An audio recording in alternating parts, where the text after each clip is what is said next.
राधे राधे।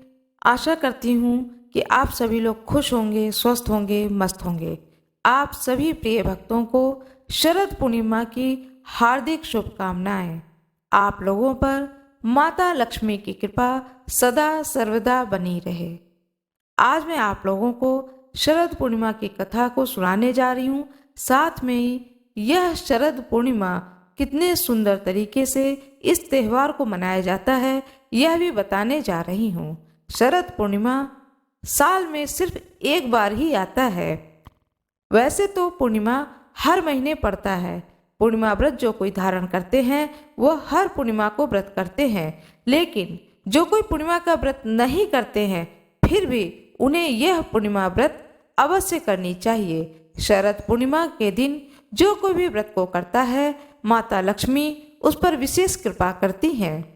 शरद पूर्णिमा पड़ता है आश्विन मास की शुक्ल पक्ष की पूर्णिमा तिथि जो पड़ती है उसे शरद पूर्णिमा कहते हैं। इसे कोजगरी पूर्णिमा, रास पूर्णिमा यह भी नाम से बुलाया जाता है। इस दिन चंद्रमा अपने षोडश कलाओं से परिपूर्ण होता है और चंद्रमा रात में पृथ्वी लोक पर अमृत की वर्षा करता है। आज के दिन शरद पूर्णिमा के दिन आप अपने इष्ट की भी पूजा कर सकते हैं। बहुत लोग भगवान शंकर की पूजा करते हैं, उनका अभिषेक करते हैं, उनकी कथा को पढ़ते हैं, गाते हैं, क्योंकि भगवान शंकर के माथे पर स्वयं चंद्रमा विराजित हैं। चंद्रमा को धारण कर रखा भगवान शंकर ने, इसलिए बहुत लोग रुद्राभिषेक भी कराते हैं। यह इतना सुंदर दिन है, भगवान शंकर का भी दिन है और विष्णु भगवान और माता लक्ष्मी का भी दिन है। कहा जाता है कि माता लक्ष्मी इसी दिन शरद पूर्णिमा के दिन ही पृथ्वी लोक पर आई थी, इसलिए इस दिन माता लक्ष्मी को खीर पूरी का भोग लगाकर उनका स्वागत किया जाता है। इसलिए शरद पूर्णिमा के दिन खीर का भोग माता लक्ष्मी को लगाया जाता है। साथ में चंद्रमा को भी खीर का ही भोग लगाया जाता है। वैसे तो हमारे देश में कहा जाता है कि हर दिन त्योहार के रूप में मनाया जाता है। यह शरद पूर्णिमा भी अत्यंत महत्वपूर्ण दिन है उनके भक्तों के लिए, माता लक्ष्मी के भक्तों के लिए। शरद पूर्णिमा के दिन हो सके तो तीर्थों में स्नान करना चाहिए। जो लोग तीर्थों में स्नान नहीं कर सकते हैं वह अपने घर में ही स्नान करें। तीर्थों के जल को अपने बाल्टी में डाल करके स्नान करें और स्नान करते समय एक मंत्र को बोलें। कहते हैं कि इस मंत्र को पढ़ने से गंगा माता उस जगह पर आ जाती हैं। यह बहुत ही सुंदर मंत्र है और इस मंत्र को नित्य भी पढ़ना चाहिए स्नान करते समय। मंत्र इस प्रकार से है, इसको आवाहन मंत्र कहते हैं। गंगे च यमुने चैव गोदावरी सरस्वती नर्मदे सिंधु कावेरी जले अस्मिन् सन्निधिं कुरु। इस प्रकार इस मंत्र को पढ़ करके आप स्नान करें। स्नान करने के बाद में भगवान सूर्य को जल दें। नित्य अपने जो पूजा जिस प्रकार से करते हैं उस पूजा को करें। पूजा करने के बाद में एक चौकी पर आसन लगाएं, भगवान विष्णु और माता लक्ष्मी की प्रतिमा को रखें, साथ में शालिग्राम भगवान को रखें और गणेश जी को रखें। यथाविधि उनकी पूजा करें।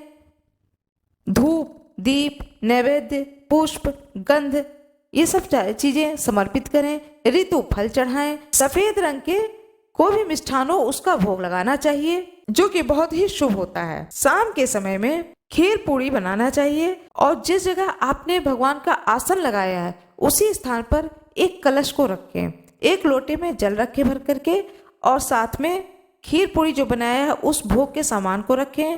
कथा का श्रवण करें, पूरी रात का जागरण करें और रात के समय में जब पूर्ण चंद्रमा आकाश के मध्य में स्थित हो जाए उस समय चंद्रमा को जो जिस लोटे के कलश में आपने बनाकर रखा था उस जल को चंद्रमा को अर्घ दे दें। अर्घ देने के बाद में जो खीर बनी है उसको रात में खुली चांदनी में रख दें और अगले दिन खीर का प्रसाद सबको देना चाहिए। शाम के समय में कथा को सुननी चाहिए। जो व्रत करते हैं उन्हें कथा सुननी चाहिए और जो व्रत नहीं करते हैं उन्हें भी कथा सुननी चाहिए। कथा सुनने के बाद में भगवान विष्णु को और माता लक्ष्मी को खीर पूरी का भोग लगाना चाहिए। रात्रि में ऐसी मान्यता है कि माता लक्ष्मी पूरे पृथ्वी लोक का भ्रमण करती हैं जो कोई भी शरद पूर्णिमा की रात में जागरण करता है और माता लक्ष्मी को याद करता है, माता लक्ष्मी उस अपने भक्त पर विशेष कृपा करती हैं।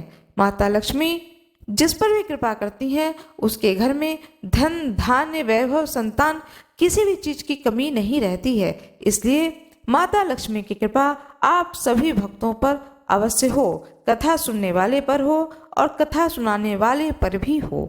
विवाह उपरांत पूर्णमासी के व्रत को करने के लिए शरद पूर्णिमा के दिन से ही इस व्रत का आरंभ करना चाहिए। कार्तिक मास का जो व्रत रखा जाता है, कार्तिक व्रत, जिसे कार्तिक का व्रत भी कहते हैं, शरद पूर्णिमा के दिन से ही आरंभ किया जाता है।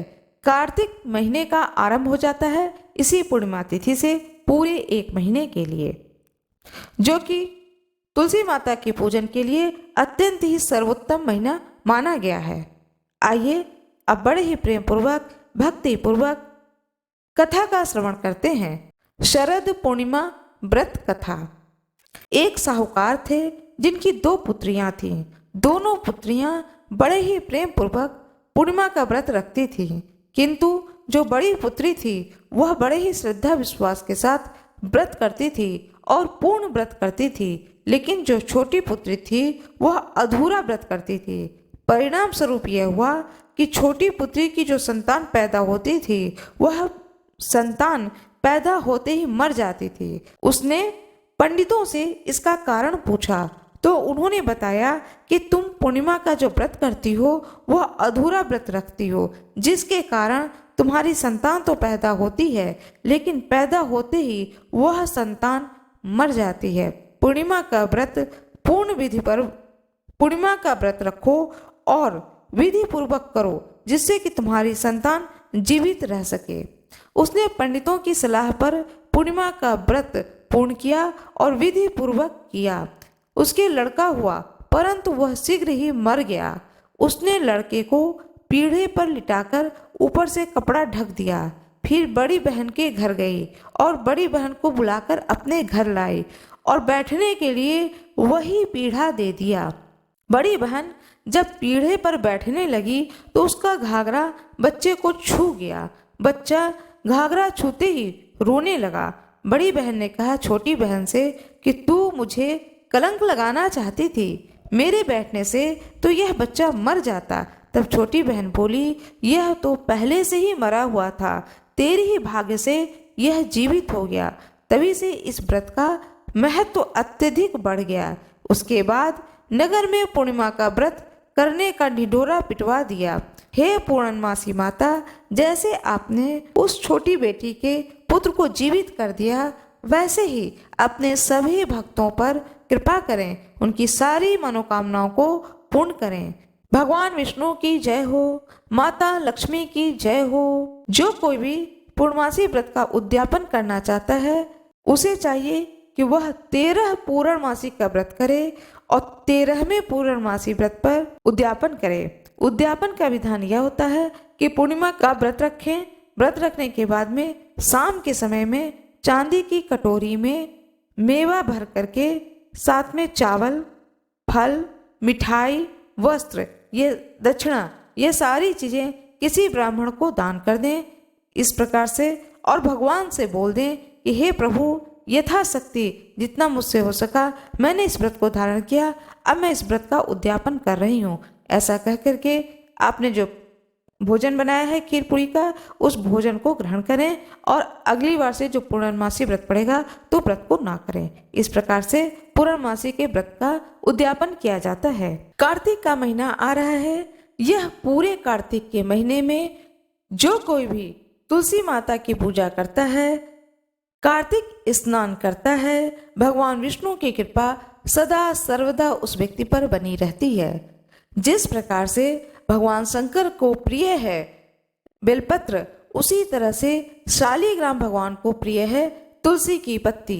तुलसी की पत्ती चढ़ाई जाती है भगवान विष्णु को, राम जी को, शालिग्राम भगवान को, हनुमान जी को। आज मैं आप लोगों को कार्तिक मास में तुलसी माता की पौराणिक कथा सुनाने जा रही हूँ। इस पर्व की कथा का उल्लेख श्री पद्म पुराण तथा अन्य पुराणों में इस प्रकार से हुआ है।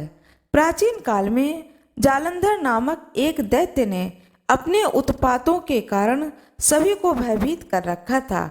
उसकी पत्नी वृंदा रूपवती होने के साथ एक पतिव्रता स्त्री थी। उसी के प्रताप से वह सर्व विजय बना हुआ था। उस दैत्य से भयभीत होकर ऋषि मुनि और देवतागण भगवान विष्णु के पास जाकर अपनी विपदा सुनाने लगे, तो उन्होंने वृंदा का पति धर्म भंग करके उसका बल क्षीण करने का निश्चय किया। भगवान विष्णु ने अपनी योग माया से एक मृत शरीर वृंदा के आंगन में फेंकवा दिया। वृंदा ने उसे अपने पति का शरीर समझकर उसका आलिंगन कर लिया। इससे उसका पति धर्म नष्ट हो गया, जबकि उसका पति तो देवलोक में इंद्र से युद्ध कर रहा था। इधर वृंदा का सतीत्व नष्ट हुआ और उसका पति युद्ध में हारकर मृत्यु को प्राप्त हुआ। जब वृंदा को वस्तु स्थिति की ज्ञात हुई कि यह सब भगवान का छल कपट था, तो उसने क्रोधित होकर भगवान विष्णु को शाप दे दिया कि जिस प्रकार तुमने मुझसे छल से पति वियोगी बनाया है, ठीक उसी तरह तुम भी अपनी पत्नी का छल पूर्वक हरण होने पर उसके वियोग को सहने के लिए मृत्यु लोक में जन्म लोगे। इतना कहकर वृंदा अपने पति के शव के साथ उसके वियोग में तड़पती हुई सती हो गई। कालांतर में राम अवतार के समय भगवान राम को सीता का ऐसा ही वियोग सहन करना पड़ा। पार्वती ने वृंदा की भस्म में तुलसी, आंवला और मालती के वृक्ष लगाए। इनमें से तुलसी को भगवान विष्णु ने वृंदा का रूप समझकर अपनाया। कुछ लोग यह भी मानते हैं कि भगवान विष्णु ने छल से वृंदा का सतीत्व भंग कराया था, तो उसने उन्हें पत्थर बनने का शाप दिया था। इस पर भगवान ने कहा था कि तुम मुझे लक्ष्मी से भी अत्यंत प्रिय हो। यह सब तुम्हारे सतीत्व का ही फल है कि तुम तुलसी बनकर तुम सदा मेरे साथ रहोगी। जो भी तुम्हारे साथ मेरा विवाह करेगा वह परम धाम को प्राप्त होगा। यही कारण है कि शालिग्राम की पूजा बिना तुलसी दल चढ़ाए अधूरी मानी जाती है। इसी प्रकार पूरे कार्तिक मास में तुलसी जी की पूजा की जाती है।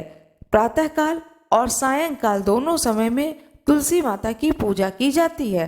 कार्तिक मास में प्रातःकाल के समय में तुलसी जी को सींचा जाता है, जल चढ़ाया जाता है, सिंदूर चढ़ाया जाता है, नित्य सिंदूर चढ़ाया जाता है, भोग लगाया जाता है, आरती की जाती है, दीपक जला करके रखा जाता है सुबह के समय भी और शाम के समय भी। नित्य भगवान विष्णु के चरण बना करके वहां पर दीपक जलाया जाता है। इस तरह से तुलसी माता की पूजा पूरे कार्तिक माह में की जाती है। जो भी आपके पास में भोग की वस्तु हो, धूप, दीप, नैवेद्य सब दिखाएं, पूजा करें। उसके बाद में आरती करें कि स्तुति करें और स्तुति करने के बाद में अपने बड़े भाव से प्रार्थना करें। सारे परिवार मिलकर के आरती करें और फल फूल भोग सारे परिवार को बांटें। मेरा ये वीडियो कैसा लगा, शेयर सब्सक्राइब जरूर करें। कमेंट बॉक्स में जय श्री गणेश जरूर लिख दें। धन्यवाद।